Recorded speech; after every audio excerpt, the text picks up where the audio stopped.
السلام عليكم ورحمة الله وبركاته، وأهلا وسهلا بكم مجددا من خلال هذه النافذة التي دائما وأبدا بإذن الله ستكون منبع ومنطلق للخير لكل ما هو يمني ويمني أمريكي. صفحة المغترب دائما وأبدا تدعو اليمنيين الأمريكيين إلى استسقاء المعلومات من المصادر الصحيحة. المعلومة هي أغلى شيء في الحياة، فمعلومة خاطئة قد تقودك في الطريق الخاطئ، ومعلومة صحيحة هي التي هي بداية الحلول. نحن هنا في مكتب الأخت المحامية اليمنية الأمريكية أسماء علي مع أحد المحامين العاملين معها جونوثن هاسكنسى للحديث حول برنامج الكفالة الجديد. طبعا نحن أيضا مع الأخ عماد زيد رفيقنا في هذه الرحلة، وبإذن الله في آخر هذا اللقاء سنتيح الأمر للأسئلة لكي نصل إلى حقيقة هذا البرنامج. هذا الشخص مصرح له للحديث حول الأمر من قبل حكومة الولايات المتحدة الأمريكية. ففي وقت هناك من خلف الكاونتر أو خلف الكاشة يقذف بالمعلومات التي قد لا يعي أو لا يعي أهميتها، والهدف كله أن يحصل على اللايكات، أمر يسيء لنا ويقودنا في الطريق الخاطئ. نحن هنا بهدف استسقاء المعلومات. How are you, Jonathan? Good, sir. How about yourself? I'm good. Thank you very much for the hospitality, and thank you very much for it's a short notice, but this is all over Yemen and maybe the world.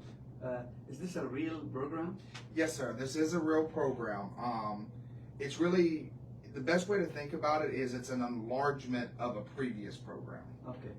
So the way الطريقة التي بنعملها, the way we're going to do it is this. Jonathan will go through his points, or points, go as far as you want, and I'm going to try to summarize it. بنقولها لكم بالعربي بطريقته. طبعا الأخ جوناثن يقول بأن هذا البرنامج هو تجديد أو تحديث لبرنامج سابق. Okay.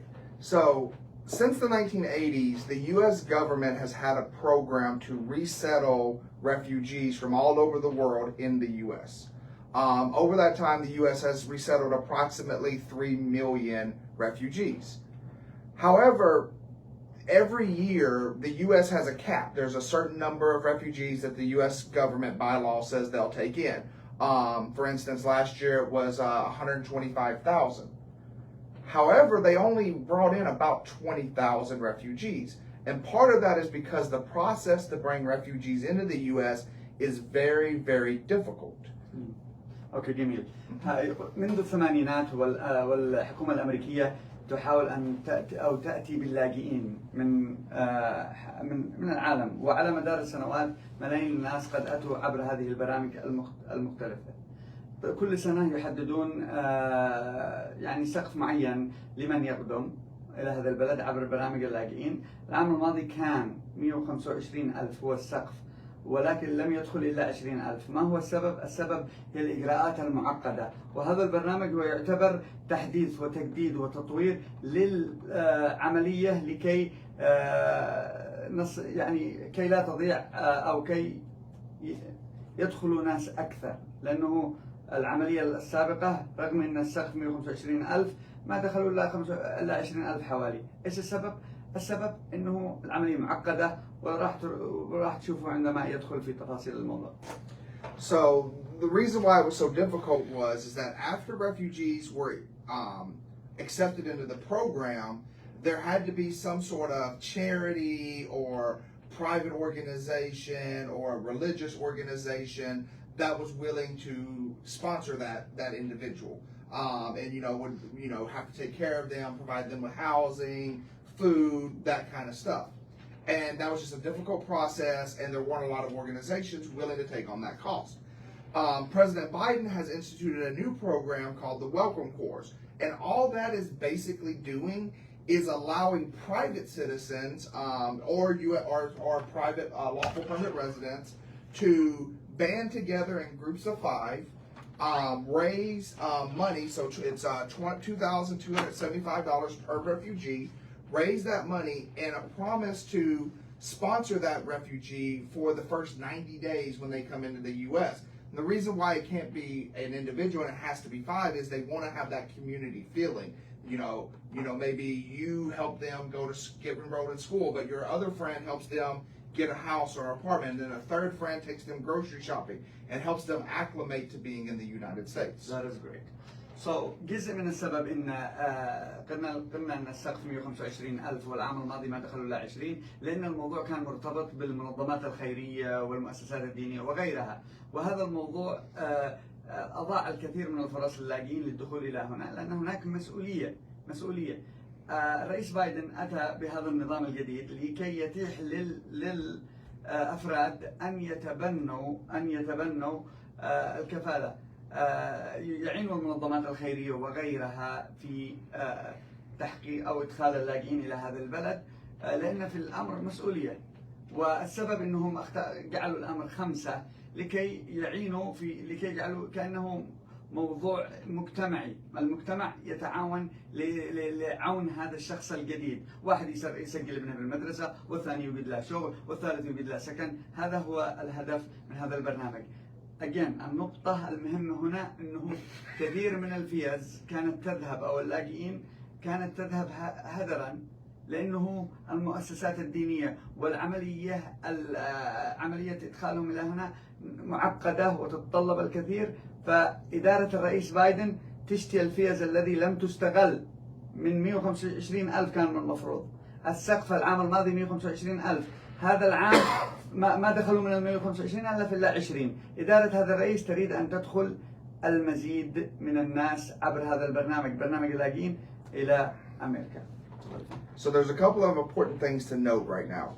So in phase 1 of the program, which is ongoing right now, people are being able to sign up. There's only going to be about 5,000 refugees brought in under this program. The sponsors, the U.S. citizens or green card holders who band together, are not going to be able to choose the refugee. And what that means is that if your sponsor group is accepted and you raise the money, you're going to be assigned a refugee or a number of refugees. In phase 1 only? Right now, yes, sir, in phase 1.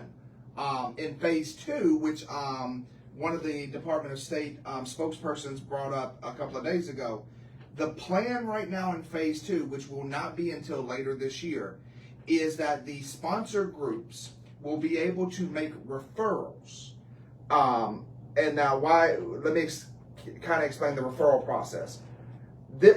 As I told you, this is a program that's already existed. Yes. Okay, and it's just an expansion of that program. The normal way that a refugee gets resettled into America is that they get referred to the United States Refugee Admission Program by either the UN, an American embassy or an American government agency, or special non-governmental agencies that are certified by the U.S. to do this. You have to be referred into the program. When you're referred into the program, you then have to... Can I use this back? Yeah. Give me a piece of paper so I can write those. This is very, very important. Actually, here's your notepad if you want. All right, good. So, referred by, these are very important. Yes, sir. UN. The UN CHR. Okay. The U.S. embassies or government agencies. Okay. And non-government, and then certain non-government organizations. Okay. Or NGOs. That was the old ways. No, that's the current. That is the current way. Oh. Okay. So there's as it applies to Yemeni. Okay. The reason being is there are other ways to get into the program that are not really applicable to Yemeni. Okay. So there are other ways you can get into the program, or certain groups are automatically referred into the program. Right now, those are groups such as Iraqis and that helped the U.S. military during the invasion of Iraq. Okay. If you're a member of that group, you are automatically referred to the program. Doesn't mean you get to come to the U.S., but you're referred to the program. Yeah. Afghanis right now with the Afghan resettlement, they are Ukrainians probably. Ukrainians, yes, sir. Certain African countries have people that are automatically defined into this group, okay. But none of those groups meet Yemeni. We're going to focus about Yemeni. So yes, sir. And that's what I was explaining. So this is the current way right now that most Yemeni would be able to get into the program. This is probably the most important question. Yes, sir. Because a lot of it, I was under impression that it's only through the UN. It's not. right? Yes, sir. It's through U.S. embassies, government agencies, certain organizations. Yes, sir. Okay, so like non-profit. I'm a part of a non-profit. Yes, sir. We might be able to refer people. You would have to be certified by the U.S. government to do this referral. The reason being is you have to be trained in what actually makes somebody a refugee. Very important. This is very informative. Now, there's a certification process. As far as I understand, yes, sir. Okay, good. So this is very important. طبعا احنا الآن بنتحدث عن موضوع كيف يتم اختيار البرنامج، اختيار الشخص في البرنامج. البرنامج مرحلتين, 2 phases, right? The phase 1 is only 5,000? Yes, sir. Okay. البرنامج من عدة مراحل. المرحلة الأولى 5,000 فقط. ولكن الأهم بالمعادلة وبالكلام الذي قاله، من هي الجهات التي تقدم أسماء الذي بيدخلوا إلى أمريكا ضمن إلى الحكومة الأمريكية؟ من الذي يحق لهم ضمن القانون أو ضمن البرنامج الجديد الذي يحق لهم أن يعني يقدم؟ يعني في شخص يدخل أمريكا ما يقدرش الكفيل يقول دخلوا هذا أمريكا، لازم جهات. الجهات هي منظمة اللاجئين، الأمم المتحدة الخاصة باللاجئين، أي سفارة أمريكية، السفارات الأمريكية، وبعض من المكاتب الحكومية، وأيضا وهذا ممكن ربما المدخل المهم لجاليتنا، بعض المنظمات في طريقة أن المنظمة تتواصل مع الحكومة الأمريكية حسب ما قال ليمنحوها الصلاحية لكي تقدم، يعني تأخذ الأسماء وتقدمها للحكومة الأمريكية لكي والحكومة الأمريكية بالأخير هي التي تقرر. U.S. government eventually or the State Department are the one who are going to decide who comes into America from not. Yes, sir. The U.S. Immigration actually, or USCIS. Okay. مكتب الهجرة هو الذي بالأخير سيقرر من يدخل، ليس الكفيل. يعني أنا ما أقدر. I can't go and pick up one in Yemen and then go and. And actually, I wanted to make a point about that. Yeah. People that are in Yemen right now are not, by most definitions, to be considered refugees. Okay, even if they are displaced, even if they're internally displaced in Yemen, by a lot of definitions, they are not considered refugees. A refugee is somebody who is outside of their country of nationality, but also outside of the United States, so living in a third country that has been persecuted. Okay. So that is a key thing to take away too. Most people that live in Yemen right now, this is why Yemeni you have so few Yemeni refugees, is because they don't meet the definition of being a refugee. That's very important. Also, people who have legitimate green cards within other countries, like people who live in other countries and they have lawful stay in those countries, they don't consider to be right. And that's the other thing. If you have permanent status in a third-party country, you are likely barred from being considered a refugee, or even barred from asylum if you come to the U.S. and claim asylum under what is known as the firm resettlement bar. So if you are considered to be firmly resettled in a third country, which usually means either you have a permanent status, so their version of a green card or asylum or something like that, in a third-party country, you are barred from coming to the U.S. as a refugee. Regardless of the economics. Regardless of that. In fact, I actually argued a case, a Yemeni case, last summer, where I had a client who had the prototypical asylum case. He had a really strong case. The judge agreed with us that he had a strong asylum case and granted him withholding of removal, but still issued an order of removal to send him back to his third-party country because he had permanent status in a third country. And that is a bar to asylum and a bar to refugee status. هذا الموضوع اللي قاله الأخ جونوثن مهم جدا. معظم حسب التعريف لمن هو لاجئ، معظم الذي داخل اليمن لا يشملهم البرنامج. معظم من هم داخل اليمن لا يشملهم البرنامج. يعني الذي لا معك أخ ولا حاجة باليمن وظنيت أنك في ظل الكفالة تقدر تجيبه، هذا لن تستطيع لأنه ليس لاجئ. وأيضا الذي معهم إقامات دائمة في بلدان أخرى مشوا لاجئين، ليسوا لاجئين، فلا يشملهم البرنامج. ليس يشمل هذا البرنامج، وايضا حتى اللجوء السياسي لا يخدمهم لانهم لديهم اقامات دائمه في بلدان اخرى. البرنامج هذا هو لمساعده اللاجئ الذي هو خارج بلده والذي هو بالمخيمات او حتى وليس لديه اقامه دائمه. ولذلك الاخ جونوثن يقول هذا هو السبب ان ما فيش يمنيين كثير لاجئين، لانه معظمنا يا اما داخل البلد او في بلدان اخرى معانا الاقامات. I just want to say one thing. I wanted to be clear. Just because you are still in Yemen doesn't necessarily mean you won't be classified as a refugee. Okay. Just that it's much harder to be classified as a refugee because you don't meet the natural definition of a refugee. Yes. I just want to make sure. وهو توضيح مهم جدا. ما أراد أن يوضحه هو التالي: فقط كونك داخل اليمن لا يعني بأنك لا تستطيع أن تكون لاجئ، بمعنى صعب جدا جدا جدا، لأنه اللاجئ تعريف اللاجئ أنك خارج بلدك، ولكن فيه استثناءات إن صح التعبير. هذا من الجانب القانوني، ولكن عمليا in reality, away from the legal definition, in reality how many people are entered into this program who are in their natural country? So that number I don't know offhand. I will tell you that out of the last year that the U.S. published numbers for this program was 2021, because 2022 the fiscal year is still ongoing, so they don't have the exact numbers. But in 2021 there were approximately 21 million refugees in the world. Okay. 21 million. Out of that 21 million, 11,000 were brought into the U.S. Okay. And of that 11,000, only 7 were from Yemen.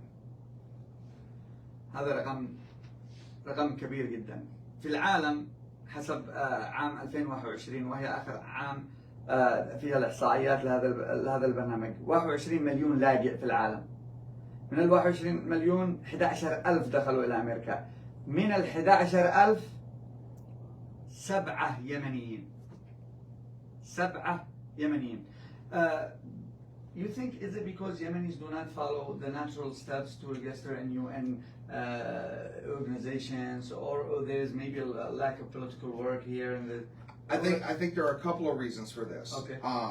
The first reason is actually because Yemen does something really good for people. So do you know that Yemen is the only country in the Middle East right now that accepts refugees from other countries?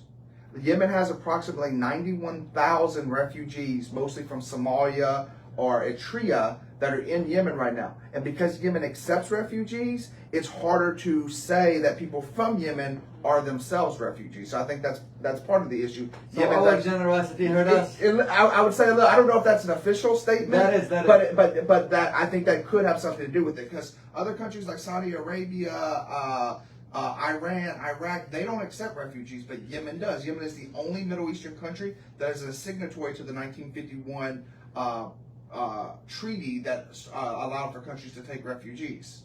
من المتناقضات. This is one of life's contradiction. Here's this poor country that their people is leaving accepting other refugees. This is one of life's contradiction. من المتناقضات الغريبة العجيبة التي تحكي لنا طبيعة الإنسان اليمني. اليمن هي الدولة الوحيدة في الشرق الأوسط التي لا تستقبل اللاجئين.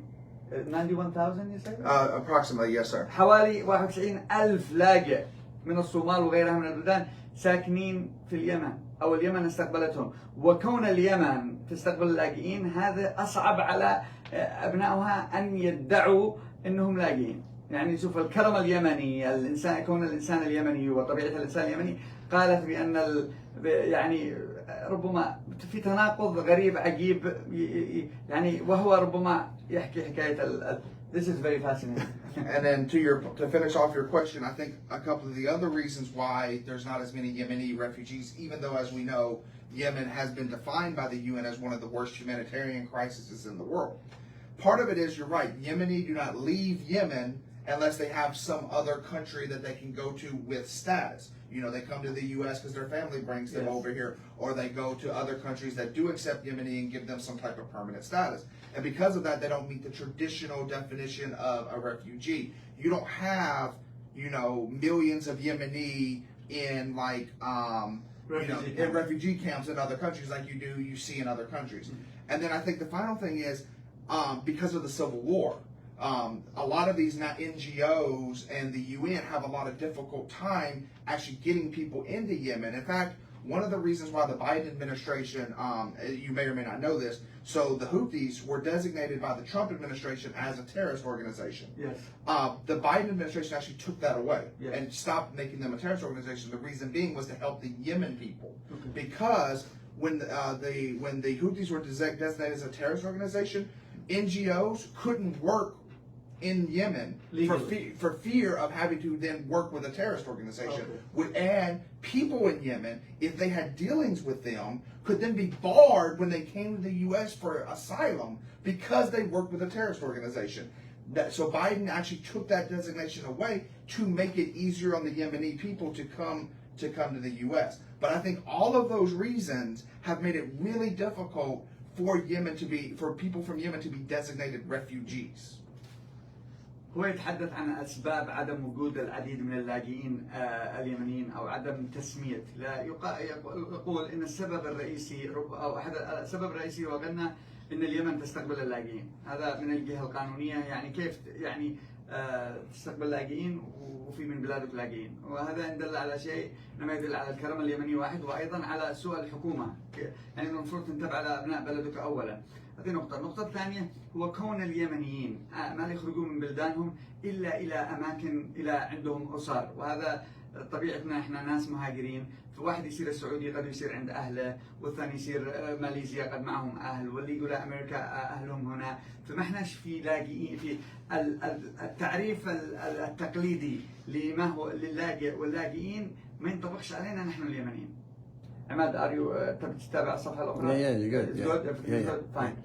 اوكي، هذا السبب الثاني. السبب الثالث ايضا المنظمات الحقوقية والمنظمات العالمية التي لديها ربما القدرة والمعرفة على تصنيف اللاجئين صعب التعامل معها في اليمن، بل وهو تحدث وضربنا مثل الحوثيين، كيف إدارة الرئيس السابق صنفتهم بأنهم إرهابيين، ولكن تصنيفهم إرهابيين حسب ما قالت إدارة بايدن سوف يصعب على المنظمات وعدد من الأشياء خدمة الشعب اليمني، لأنهم ما بحد بيتعامل مع الحوثيين، لأنهم بيكونوا من خوف أنهم بيصنفوا إرهابيين، وبالتالي يصعب إعانة اليمني على الأرض. And I think the final reason that it makes it so hard for refugees in Yemen.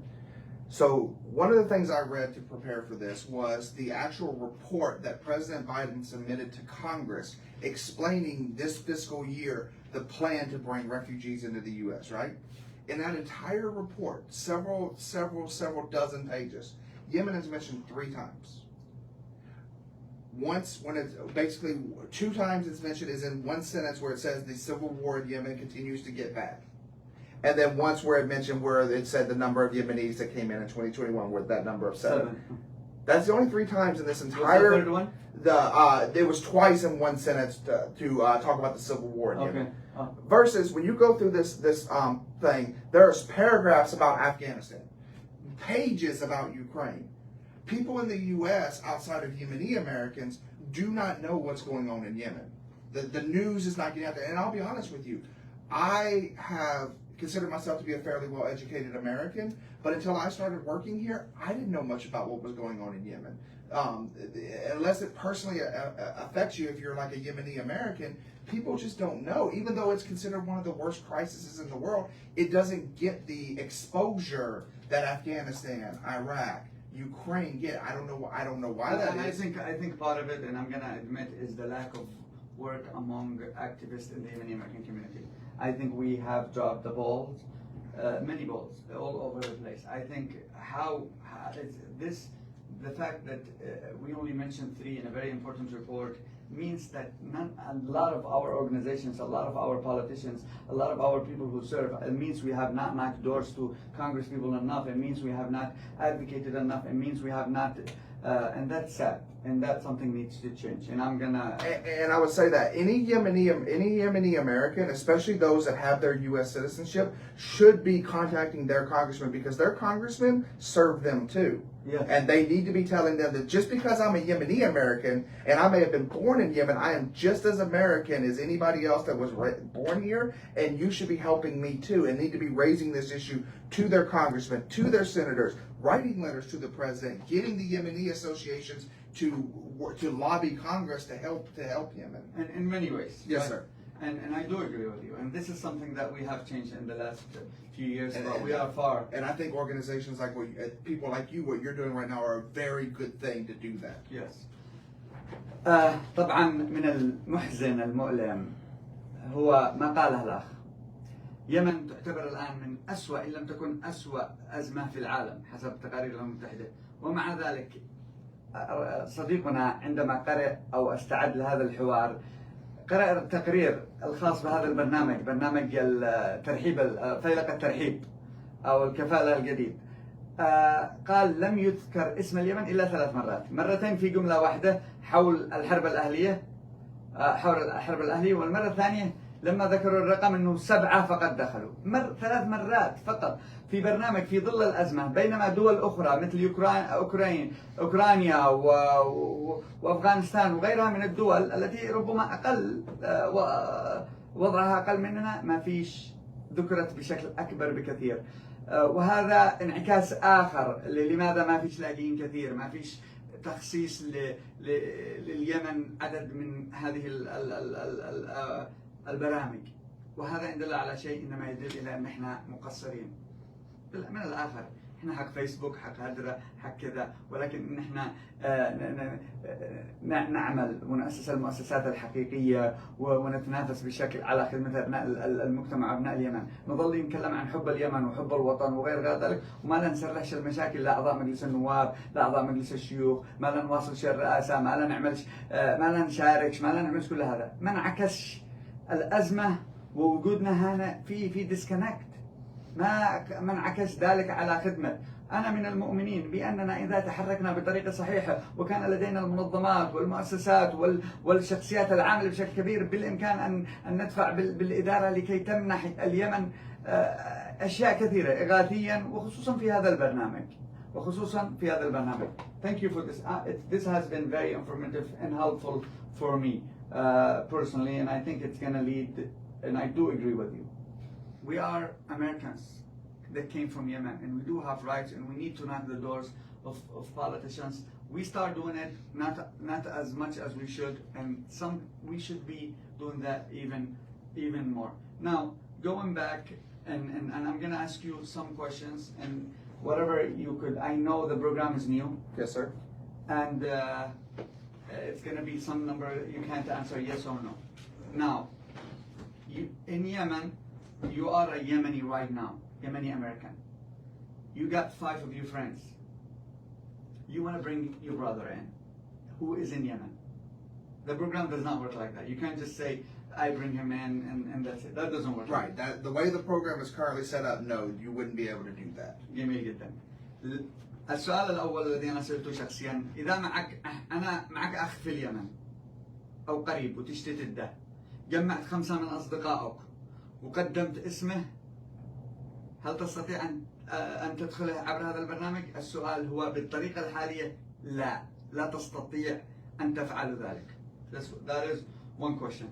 A Yemeni who lives in Saudi Arabia, who has a permanent status in Saudi Arabia, and he has 5 friends in America that wants to bring him in. Also, he can. Most likely, when he tried to get classified as a refugee, he would either the UN, when they were trying to vet him for referral, would say no, or definitely when he goes before the U.S. immigration to be approved through the refugee admission program, he would most likely not, because since he has permanent status in Saudi Arabia, that would most likely bar him. There are some exceptions, but it's very, very individualized, fact dependent on whether or not an exception would apply. But just from that, most likely he would not be considered come through this program. جميل جدا. السؤال الثاني الذي أنا طرحته عليه، واحد في السعودية عنده الإقامة مع 5 أصدقاء من أمريكا، هل يقدر يجيبهم؟ هل يقدروا يقدموا اسمه ويجيبوه؟ يقول في الأغلب لا يستطيع.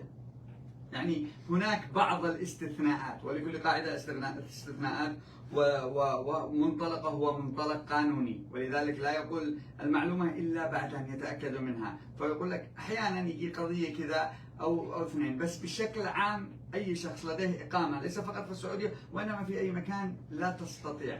هذا برنامج خاص في اللاجئين، وإن لديك الخمسة الأشخاص وإن لديك يعني من لازم أن تكون أنت معرف كلاجئ. What about if same scenario but he's in England? I mean, or I say maybe let's say Italy. You know? Does he have permanent status? Yes. Same concept. The important thing is not where he's at, it's the status that he has. So if he has something that country considers to be a permanent status, so whether that country granted him asylum, whether that country granted him their version of like a U.S. green card, whatever that country uses as like to call someone a permanent resident, or if they have some sort of citizenship, they would most likely be barred from this program. Okay, good. So الموضوع هو ما دام معك إقامة في دولة أخرى سيكون الموضوع صعب جدا جدا جدا عليك، وأنت يعني ما أقدرش أقول لك لازم تسجل باللاجئين وبعدين تخسر إقامتك، يعني الموضوع طويل عريض وقد ربما ما تصلش. Another question. A Yemeni currently right now in Somalia who is designated as a refugee within one of the UN organizations. So what they need to do is go talk to either the UN office, or if there's a U.S. embassy nearby, or if there's some sort of NGO there, they need to talk to one of those three organizations. They need to say, hey, I'm a refugee. You've already identified me, especially if they have the UN card. Okay. You've already identified me as a refugee. I want to be able to be referred to the refugee admission program. And then that organization has some sort of vetting that they're going to do. They're going to vet them. And then they're going to refer them. Now, here's the kicker. Here's the thing. They may not refer them to the U.S. because the U.S. is not the only country that accepts refugees. We accept the most, but we don't accept all refugees. They may refer them to Canada or to the UK or to Germany. There are other countries. So just because you ask to be referred, they may not specifically refer you to the U.S. Despite the fact that it might be a better situation for you. Now, if you have ties to the U.S., let's say you have a brother in the U.S. with citizenship, or you have, or something like that, that may make it a stronger argument for them to refer you to the U.S. But there is no guarantee that the UN or whatever that agency will do will refer you necessarily to, because the UN is going to refer you to where they think you're going to go best. And in that scenario, they may not be able to refer you to the U.S. And just because you're referred doesn't mean you're going to actually get to enter the U.S. And that, so ultimately it's for the U.S. government to decide. Yes. Okay. Now, is there any way you could go directly to the U.S. embassy?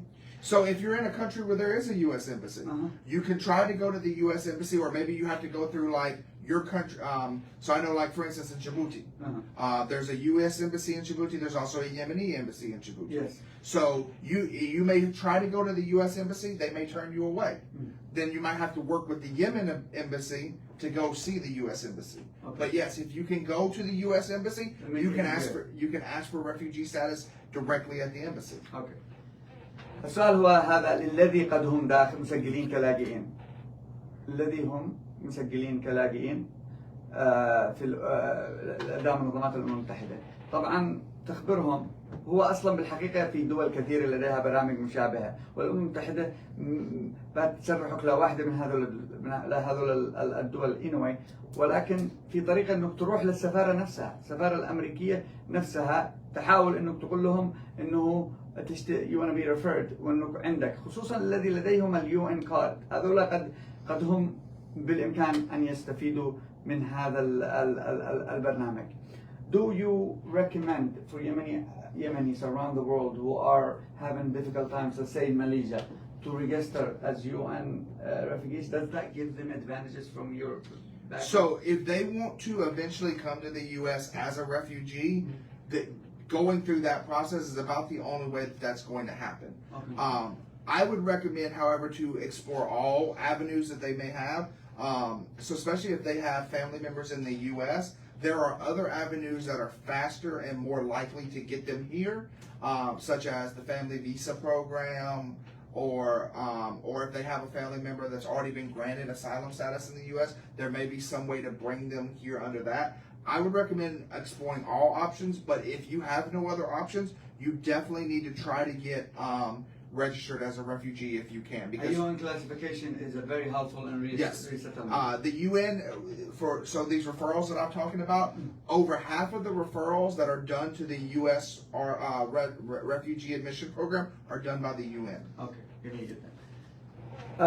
للمهاجرين اليمنيين في كل أنحاء العالم الذين هم في بلدان مثل ماليزيا وغيرها من البلدان، إذا ليس لديك أي خيار آخر حاول أن تسجل ويقترح، لأنه في منظمة الأمم المتحدة للاجئين، لأن ذلك سيسهل عليك الأمر ليس فقط من هذا البرنامج وإنما في لبلدان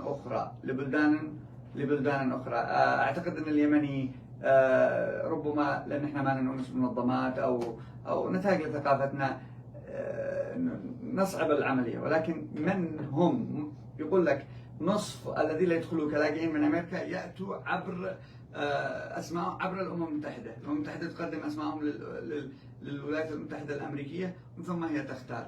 بالأخير قرار اختيارك رغم كل شيء هو للولايات المتحدة الأمريكية، للحكومة الأمريكية. المنافذ المقترحة هي عبر اليو-ان وعبر السفارات وعبر بعض من المكاتب الحكومية وأيضا بعض الأورجنايزيشن وهذا بعض المنظمات. وهذا هو سؤالي له الآن حول المنظمات. يعني مثلا نحن في جمعية التجار اليمنيين هل سنستطيع أن نعمل؟ According to this program or maybe any other program, we, for example, and there's a lot of Yemeni American organizations, can we ask to be certified and then later on refer Yemenis to be part of this program? That does seem to be possible. As far as the specifics for how to get an NGO certified, that's something I'm not. They haven't been cleared about that one. I don't know that process. Okay. That may be a process that you need to talk to the Department of State about. But I do know that there is a process to get certified, and there is a process that allows NGOs to make referrals. I just don't know how an NGO that's not already allowed to make referrals, that process to get them allowed to make referrals. I personally think this is probably the only way for Yemenis, maybe the only I won't say legitimate, but the only realistic way for us to refer Yemenis through these organizations. كان سؤالي له حول أحد الجهات التي بإمكانها أن تقدم أسماء مختلفة أو أن تقترح أسماء لاجئين للدولة، هي منظمات. بعض المنظمات تقدم على أن تصرح لها أن يصرح لها بأن يكون لها الأحقية لتقترح أسماء لاجئين.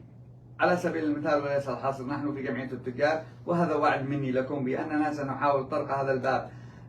بإمكانها أن تقدم وزارة الخارجية بحكم تاريخها وبحكم عملها وتحصل على أحقية أن تقترح أسماء. فقط تقترح والأمر يعود للحكومة لدخولهم أم لا. المنظمات اليمنية الأمريكية بإمكانها فعل ذلك، وربما برأيي الشخصي هذا هو المدخل الوحيد الذي بإمكاننا أن نعين أبناء بلادنا. عماد، هل في سؤال حول أي سؤال هنا؟ تكلموا هنالك سؤال حول اللي بجيبوتي ومعاهم يعني سجلوا بجيبوتي يعني من الضمان. That is a good question. Okay. There's a lot of Yemeni Americans in Djibouti who went there, not Yemeni Americans, I'm sorry, Yemenis. I have a friend, for example, a dear friend of mine, who was refused in the DV program. And now he's in Djibouti. He's not classified in the UN or anything like that, or he's just trying to make do in Djibouti. Does he benefit from this program? So if he can get defined as a refugee, now remember, getting defined as a refugee is more than just not living in Yemen, or you have to meet a certain standard. So you have to be able to show that you were persecuted in your home country based on some protected characteristic. So, you're a member of a particular social group, or your religion, or your race, or your political opinion. So again, maybe you're anti-Houthi, for instance. but you have to still meet that standard as well. So you basically have to meet the standard that you would get asylum in the U.S. to be considered a refugee. Almost the same, right? Yes, sir. Yes, sir. It's basically the exact. So the main difference between an asylee and a refugee is an asylee is in the U.S. asking for help, and a refugee is outside the U.S. asking for help. This is a very important connection for us. Now, a lack of economical opportunities, the fact that you ran away from, does that consider to be or not? Generally speaking, if it's just lack of economic opportunities, that's generally not persecution. So persecution could be, for an example, the Houthis. Let's say you were They took away your store. Yes, or let's say you worked for the previous regime in Yemen. You were some minor government official, right? When the Houthis took over, they came in, they put a gun to your head, and they said, "Help us or we'll kill you." That's persecution, yes, because that's your political opinion. You were anti-Houthi. Maybe if you were with the Salah regime, okay, or maybe you're in southern Yemen and you're against the Houthis, but somehow you end up in northern Yemen and the Houthis try to kill you. That's persecution. Lack of economic opportunities, which again is, I wish that we could get that classified, but for the most part, U.S., especially when you come to the U.S. and try to claim that, most immigration judges are going to say that's not asylum worthy. Okay, but if let's say you've been forced to do something that affected your business, that might be. That might be. Okay. So remember, the thing about asylum that you want to always keep in track is something bad is happening to you because of some characteristic that you have that you can't fix. So your say your race, or your political opinion, or your religion, or your or what we call, there's a particular social group which is kind of a classified where it's kind of like a catch-all, where you can find some specific reason that isn't one of these reasons that you can be defined as. So something like a PSG grouping that we've done before was educated, like college-educated Yemenis men. Because there are a lot of people in Yemen. There's not a lot of people in Yemen that have a large education, and the Houthis went after those people. Yes. So that could be a particular social group. You see how it doesn't fit like a race religion, but it is a characteristic. A characteristic that people have. Yes. So أهم ما في الأمر هو كلمة لاجئ، وكلمة لاجئ واللجوء السياسي هي نفسها، فقط أن اللجوء السياسي قدك داخل البلد واللاجئ عدك برا البلد. نفس ما ينطبق على اللجوء السياسي ينطبق على اللجوء للإتيان إلى أمريكا. ويعني كلمة لاجئ، إذا أنت لست معرف كلاجئ، هذا البرنامج من الصعب عليك أن تستفيد منه. فهناك جهات ونكرر، الجهات حسب هذا البرنامج هي جهات تابعة للأمم المتحدة. السفارات الأمريكية تقدر أن تصنفك، أيضا تقدم اسمك إذا يعني بشكل أو بآخر. بعض المكاتب الحكومية ربما أمنية، ربما وأيضا بعض المنظمات التي قد تم التصريح لها. بعض المنظمات التي تم التصريح لها بإمكان أن تقدم أسماء وتقول هذول لاجئين، لكن قبل أن تستطيع أن تقدم أسماء لابد أن يصرح لها من قبل الدولة، لابد أن يكون لديها الصلاحيات. وأنا أكرر، هذا ربما هو المدخل الأهم بالنسبة لجاليتنا. يعني المنظمات اليمنية الأمريكية تستطيع أن تواصل وزارة الخارجية وتسأل لكي يصرح لها أن تقدم أسماء لاجئين، وبعدين تقدر تقدم أسماء لاجئين.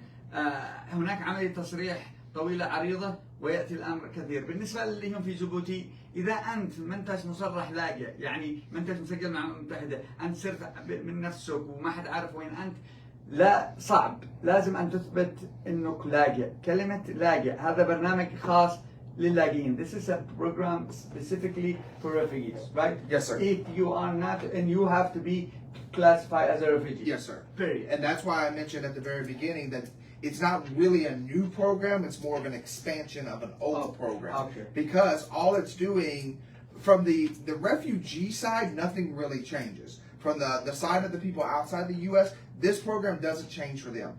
What changes is who on the U.S. side can help these refugees. Okay. And so because of that, you still have to meet all the criteria that you would have met previously to come through the U.S. refugee admission program still to get here.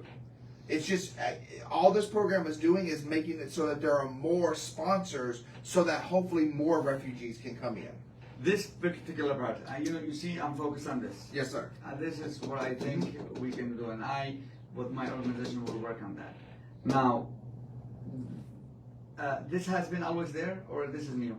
The part about the referrals? From organizations, community organizations, nonprofits. Yes, that as far as I can tell, and I've gone back a couple of years. Obviously, this program has been around since the 80s. I don't know the full history, but yes, it does seem to be that that program has always existed. And in fact, now the key thing to also know about these referrals is they are limited. Yes. The numbers. Yes. So, for instance, right now in the Biden plan that was presented to Congress, for the area the region that encompasses Yemen, they call it on here the Near East and South Asia region. That's what they use to encompass Yemen. They're only projecting. They're only going to allow 14,500 people Per year. for this upcoming year. That's the ceiling. That region encompasses Afghanistan, Iraq, Iran. So there are other countries that people are going to be getting these referrals from. And I say that to say this: if you are a refugee right now and you want to try to come in on this program, you need to be going to the UN today, tomorrow, Yes. now, because when they hit that cap, they're not going to let any more people in. And it's important because while I don't know this part, I don't know this for sure. So I do not take this as like as like written on stone. If you don't get in this year, there is a possibility though that if you were approved for the program but you didn't hit the cap, it may be easier the next year to get in. Now I don't know that for sure. Yeah, but again, if you don't get it, because the other thing is, if you don't get in this year, then you got to recompete next year. Yes. And there's still 14, only a certain amount of people. Just like I said earlier, last year only 11,000 people in the entire world came in to this. So this has been very informative. Yes. And thank you very much. And I'm gonna summarize it because I think, and then I'll come back to you and you told me whether it's yes or no. Okay? Oh, yes, sir. I'll summarize what I think in Arabic and I'll confirm it based on what you say because I think it's clear cut. شوفوا يا شباب، هذا برنامج قديم، برنامج اللاجئين، والإدارة لأن السقف كان 125,000 وما دخلوا إلا 20,000، بيحاولوا يدخلوا عدد أكثر من أبناء العالم من اللاجئين. كان السقف العام قبل عامين أو العام الماضي 20,000 وهذا السنة ما دخلوا إلا 20,000، يعني 100 فيزا أو 100 تصنيف للاجئ للدخول إلى أمريكا ذهبت. فإدارة بايدن تشتي توسع الأمر قليل لكي هذا الرقم يعني يدخلوا أكثر، ولكن لم يتغير شيء فيما يخص موضوع التصنيف للاجئ. Nothing changed when it comes to the designation, the definition of and the process for being defined as a refugee. Yes, sir. ما في شيء تغير مما يخص خارج، يعني إذا أنت ما أنتش لاجئ ما تغيرش الأمر لديك. إذا أنت في الأمم، إذا في يمني الآن مسجل لدى الأمم المتحدة سيستفيد. سيستفيد بشكل عام. البرنامج أعتقد أخذ حجم أكبر من قدره ولن يفيد الكثير حتى بموجب الأرقام كما قالها الأخ جونوثن حسب ما قرأ وحسب البرنامج 14,500 فيزا فقط ستخصص للاجئين من منطقة اليمن وما حولها.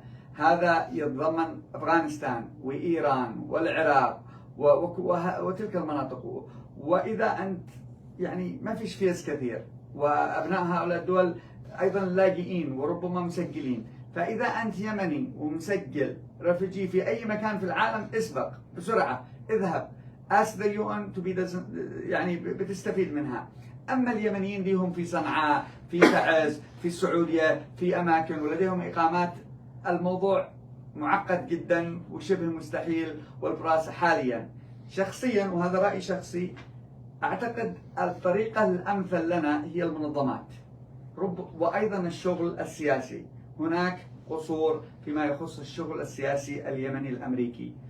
اليمن only three times 3 مرات فقط mentioned 3 times. that means أنا وأنتم ما قمناش بعملنا، ما طرقناش أبواب. اليمن في ظل ونحن نتغنى ونتصارع في الفيسبوك وفي كل مكان، بينما ما فيش في شغل، ما لنا ننقل العمل إلى لكي نمنح جاليتنا، لكي نمنح يمننا فرص للإتيان بأبنائنا إلى هنا عشان يطلبوا الله. وهذا أمر لابد أن نشتغل فيه. أنا أوعدكم بأن احنا سنشتغل سياسيا. What I basically said is this: if you are not defined as a refugee right now, it's very difficult for you to come in. Also, the number of visas designed or designated for our area is very small. There's a lot of countries around that have similar situations to Yemen, and most likely a large number of people will apply for this.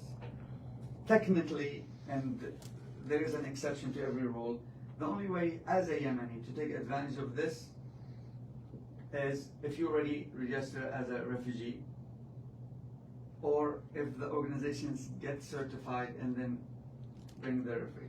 Do you agree with something? Yes. The only thing I would say is they're not visas. They're not visas. It's just basically just numbers of people. You don't get a visa when you come in.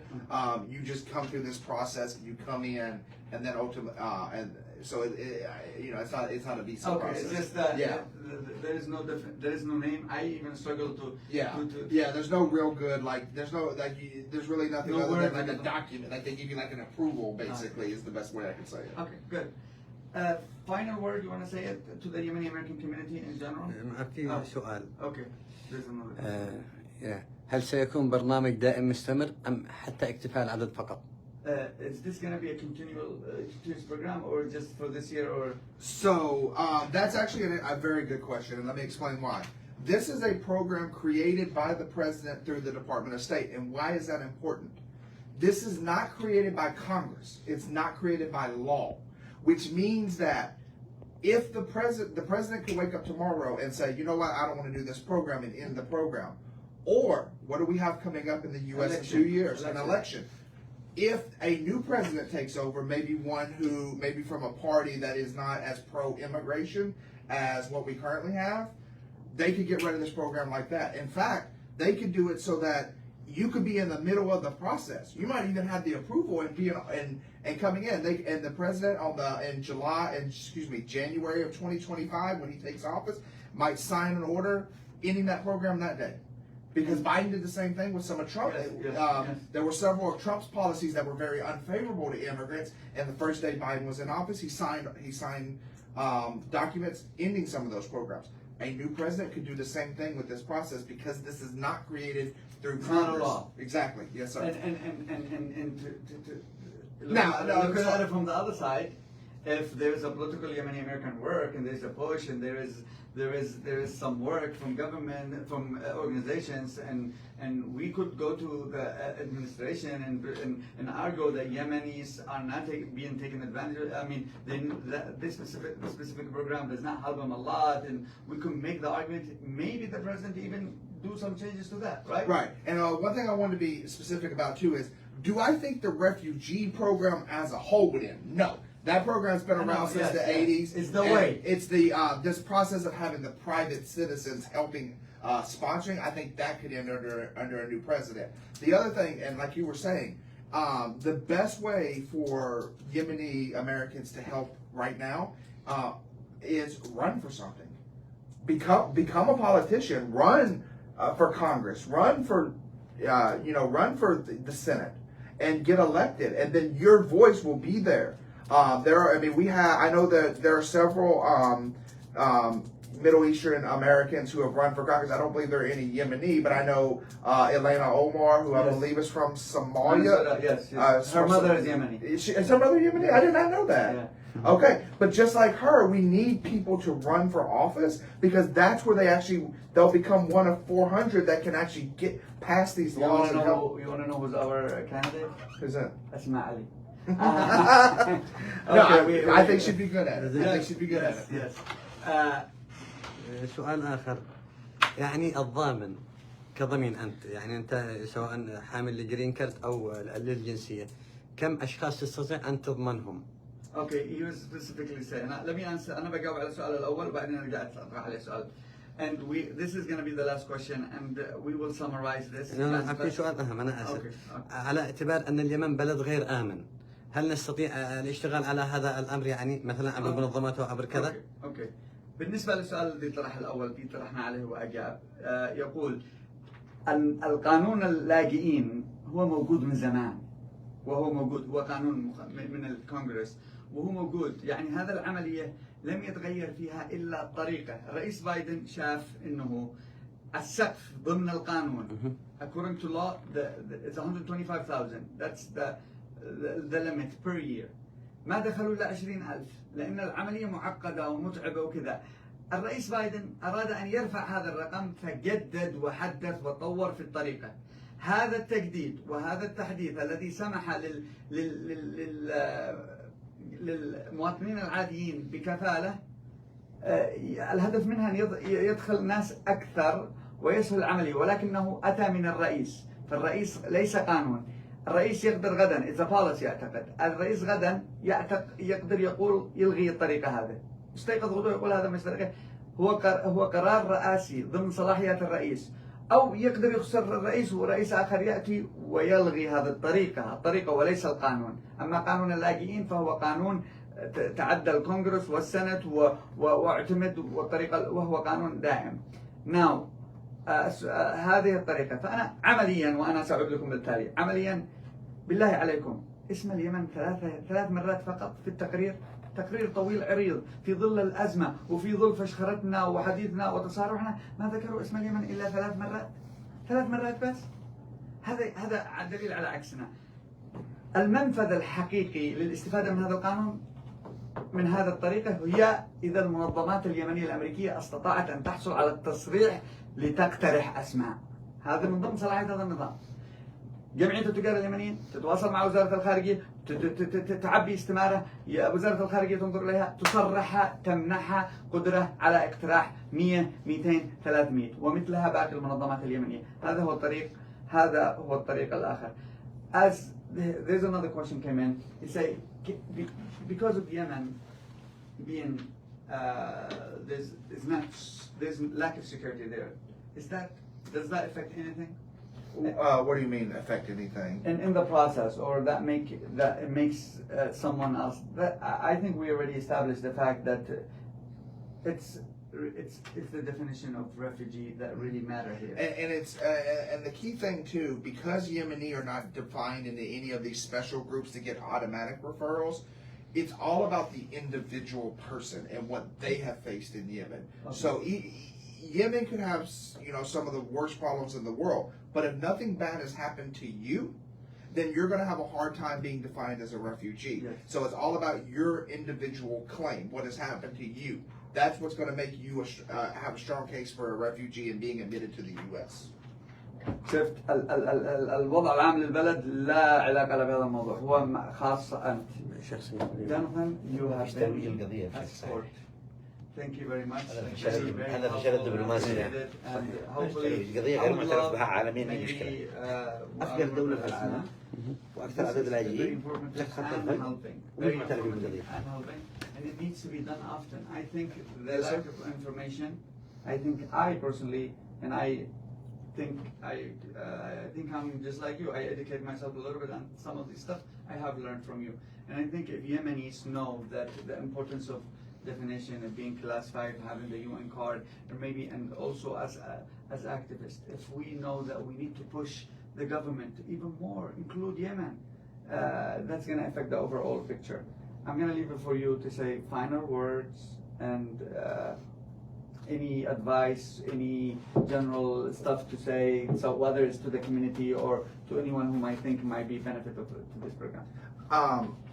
My advice as a lawyer is always talk to an immigration lawyer.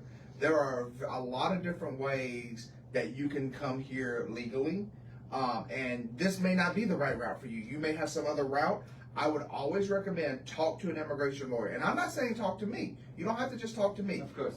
Talk to any immigration lawyer, because trying to find this information out on your own, trust me, as somebody who went to law school, got a degree, in fact did pretty well in law school, trying to learn immigration law is very, very complicated. So that's why it's always worth your time and your money to go speak to an attorney and see what they can do to help you, because just because you may not qualify for this program, there may be something else that may help you get to the U.S. and get here if you want to come here. So always go talk to an attorney, but also watch for the attorneys that you talk to. There are a lot of people out there that say that they're attorneys and they don't want, and they're just there to take your money. Please, please make sure that you are always reading attorneys' reviews. Make sure that you're doing your own research. Make sure that you're getting second opinions. Get a second opinion of everything I said today. There might be something that I was wrong about. I don't do it to purposely mislead you, but this program is very new. It's very complicated. So get a second opinion and do what's best for you so that you can have the best chance to come to the United States. You just summarized the reason we are here. That's why we are here. And with that we're going to end. نصيحتها الأخيرة لكم هي التالي. أولا في طرق كثيرة لدخول أمريكا. إذا اشتك تساعد أخوك ولا ابنك ولا كذا، في طرق كثيرة. استشر محامي مختص بالهجرة يقول لكم هو محامي، ولما دخل وعاد الأمر عليه متجدد وصعب وتشعب. لا تستسقوا. في فراغ عاطفي كبير في جاليتنا، والكل يريد أن يظهر بأي طريقة كان، وكثير من الأحيان نرمي المعلومات في الفضاء العام. وهي شوفوا تخيلوا الآن بس حجم هذا الذي حصل في الآونة الأخيرة في هذا البرنامج. كم من ناس، يعني أنا أول ما سمعته فكرت إنه خلاص 5 أشخاص يدعوا الواحد ويدخلوا أمريكا، والموضوع مش بذيك التفاصيل. فنستسقي المعلومات من الأماكن ونتأكد من المعلومات، وفي طرق كثيرة جدا لدخول أمريكا. نحن هنا صفحة المغترب اليمني الأمريكي من أجل هذا السبب. ما تسمعوش مني أنا مانيش محامي ولا أنا، هذا المحامي. أنا هنا لأستسقي المعلومات منه، وإن شاء الله بإذن الله نكون قد فدناكم. كان معكم عماد زيد، عرفات تاج الدين، زيد ناجي زيد من مكتب المحامية اليمني الأمريكي القديرة، ونشكر أخونا جونوثن for the process. والسلام عليكم ورحمة الله وبركاته.